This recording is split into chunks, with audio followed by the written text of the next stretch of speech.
یہ استعمال ہونا چاہیے۔ اور کربلا کے واقعے کا ایک انتہائی اہم جز یہ، کل کی گفتگو سے میں مسلسل، جو صاحبان ایمان کل نہیں تھے شاید ان کے لیے میری بات کو سمجھنا مشکل ہو رہا، لیکن بہرحال یہ تمہید ہے، انشاءاللہ آنے والے کل سے میرا اصل موضوع شروع ہو جائے گا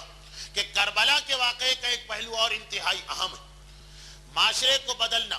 معروف کے پیغام کو پھیلانا، منکر سے لوگوں کو روکنا، یعنی اچھائیوں کی دعوت کو عام کرنا، برائیوں کا سدجواب کرنا، یہ ہر مومن کی ویسے ہی ذمہ داری تھی، لیکن کربلا کے واقعے کے بعد ہر عزادار حسین پر یہ ایک فریضہ اور آ گیا کہ کربلا کو دیکھتا جائے اور سوچتا جائے، اصغر کی قربانی کیوں دی گئی، اکبر کو کیوں قربان کیا گیا، عباس کے بازو کیوں قلم کیے گئے، قاسم کا جسم ٹکڑے ٹکڑے کیوں ہوا، زینب کی چادر کیوں چھلی، حسین کے گلے پہ قاتل کا خنجر کیوں چلا،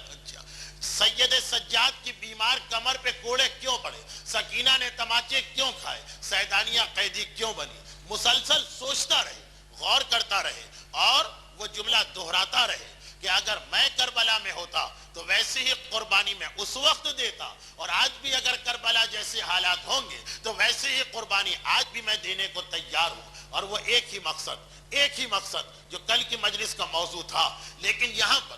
ایک اور اہم ترین چیز ہمارے سامنے آتی، کربلا کے واقعے کے دو حصے، یہ عشرہ کربلا کے پہلے حصے کو بیان کرے گا جہاں پہ جان، مال اور آرام کی قربانی دی جاتی، 11 محرم سے 8 ربیع الاول تک آپ کربلا کے واقعے کا دوسرا حصہ سنیں گے کہ جہاں پہ قیدیوں کی داستان اور سیدانیوں کا بازاروں اور درباروں میں لے جانا، وہ منظر ہمارے سامنے آتا کہ جس کا ماتم میرے چوتھے امام نے ساری زندگی یہ کہہ کر کیا کہ کربلا سے زیادہ بڑا صدمہ ہمارے لیے شام ہے، الشام الشام الشام،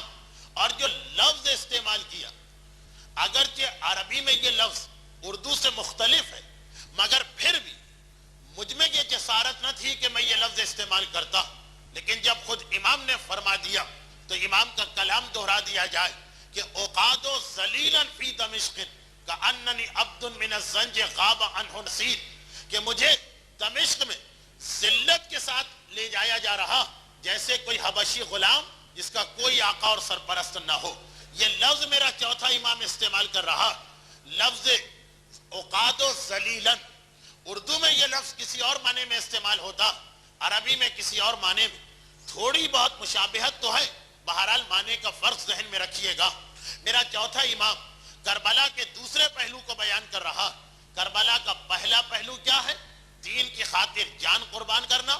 اولاد قربان کرنا، جگر کے ٹکڑے قربان کرنا۔ اور کربلا کا دوسرا حصہ کیا ہے؟ دین کی خاطر اگر اپنی عزت قربان کرنا پڑے تو عزت کو قربان کرنا۔ دیکھیے کربلا اس وقت تک ہماری پریکٹیکل لائف میں داخل نہیں ہو پائے گی جب تک کہ ہم اس اہم ترین نقطے کو نہ سمجھ لیں کہ کربلا کا ایک سبق یہ بھی کہ اسلام کی خاطر تمہیں اپنے اسٹیٹس کو فراموش کرنا پڑے گا، اسلام کی خاطر تمہیں اپنے مقام کو فراموش کرنا پڑے گا۔ دین جہاں تم سے جان کی قربانی مانگتا، دین جہاں تم سے اولاد کی قربانی مانگتا، وہی دین کبھی تم سے تمہاری عزت و آبرو کی قربانی بھی مانگتا۔ اور یہ سب سے مشکل قربانی، یہ سب سے اہم قربانی، اسی لیے جو جملہ بار بار کہا جاتا کہ کربلا کے واقعات پہ صبر کرنا آسان، لیکن کوفہ و شام کے واقعات پہ انسان صبر نہیں کر سکتا۔ کربلا میں جان کی قربانی تھی، کوفہ و شام میں ذرا سوچئے، رسول زادیاں، نبی زادیاں، علی اور فاطمہ کی بیٹیاں، اور پھر ان کے ساتھ میرا مولا سید سجاد، غیرت مند گھرانے کا غیرت مند نمائندہ، یہ سارے واقعات اپنی آنکھوں سے دیکھ رہا۔ ہمیں جہاں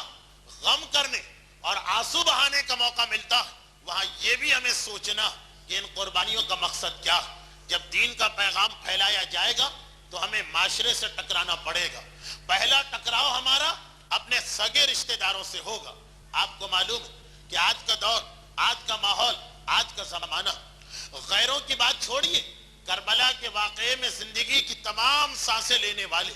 جو اس دنیا میں آئے تو کربلا کا ذکر سنتے ہوئے، اور اس دنیا سے جاتے ہیں تو ذکر کربلا سنتے ہوئے، وہ بھی مقصد کربلا پہ غور کرنے کو تیار نہیں۔ جہاں آپ مقصد کربلا پہ عمل کرنے لگے، دوست، رشتہ دار، کاروباری ساتھی، پڑوسی، گھر والے، سگے رشتہ دار، سب نہ صرف یہ کہ مخالف ہو جائیں گے بلکہ عجیب عجیب انداز سے مذاق اڑایا جائے گا۔